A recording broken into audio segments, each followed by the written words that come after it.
Marami ang aanihin at kakaunti ang manggagawa. Mapayapang araw ng Martes, kapanalig. Kapistahan ngayon ni San Aquila at Santa Priscilla. Ito po si Sister Rose Agtarap ng Daughters of St. Paul para sa mabuting balita. Magnilay na tayo sa Ebanghelyo ngayon.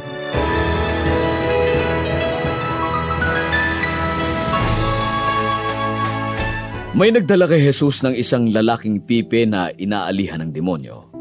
Nang mapalayas niyang demonyo, nakapagsalita ang pipe kaya namangha ang mga tao at kanilang sinabi, wala pang nangyaring ganito sa Israel. Ngunit sinabi naman ng mga Pariseo, nagpalayas siya ng demonyo sa tulong ng pinuno ng demonyo. At nilibot ni Jesus ang mga bayan at mga nayon. Nagtuturo siya sa kanilang mga sinagoga. Nagpapahayag ng mabuting balita ng kaharian at nagpapagaling ng lahat ng sakit at karamdaman. Nang makita niya ang makapal na tao, naaawa siya sa kanila sapagkat hirap sila at lupaypay na para mga tupang walang pastol. At sinabi niya sa kanyang mga alagad, marami nga ang aanihin at kokaunti naman ang mga manggagawa. Idalangin ninyo sa Panginoon ng ani na magpadala siya ng mga manggagawa sa kanyang ani.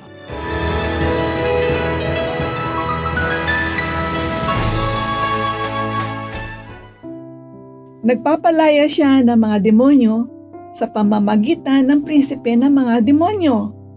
Ito ang original fake news.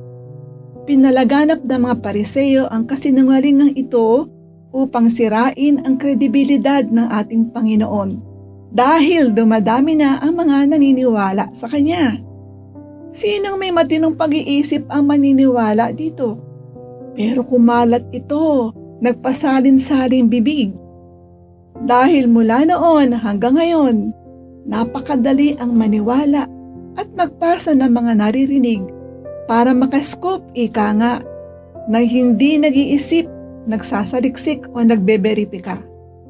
Bilang mga mananampalataya, maging mapanuri nawa tayo at huwag mapabilang sa mga taong nagpapalaganap ng fake news. Tunay na maraming mga ligaw na tupa sa ating mundo, mga naguguluhan, hindi alam kung ano ang paniniwalaan at walang mapaghugutan ng lakas. Dagdag pa rito ang mga nakagugulong ideologies na itinuturo ng makabagong mundo na walang kinikilalang Diyos. Nahabag sa kanila ang Panginoon, kaya nga sinabi niya sa kanyang mga disipulo, marami ang aanihin, ngunit kakaunti ang magagawa. Idalangin ninyo sa Panginoon ng ani na magpadala siya ng mga manggagawa sa kanyang ani. Ipanalangin natin na maging matagumpay na makikayat ng simbahan ang mga kapatid natin na ialay ang kanilang sarili para magsilbi sa Panginoon bilang mga pari at madre. Pero tandaan po natin na lahat tayo ay may misyon. Mula nung tayo ay bininyagan, inatasan tayong tumulong sa pagpapalaganap ng mabuting balita, anuman ang ating estado sa buhay. Ipanalangin din natin ang pagdami ng mga dedicated na catechists at lay volunteers tulad ng APCs na handang kaagapay ng simbahan sa pagpapastol sa kanyang mga tupa. Gabayan nawa tayo ng banal na Espiritu Santo. Amen. Mga kapanalig, maraming salamat po sa inyong suporta sa aming misyon. Subscribe, like, share, and follow Paulines sa aming social media accounts.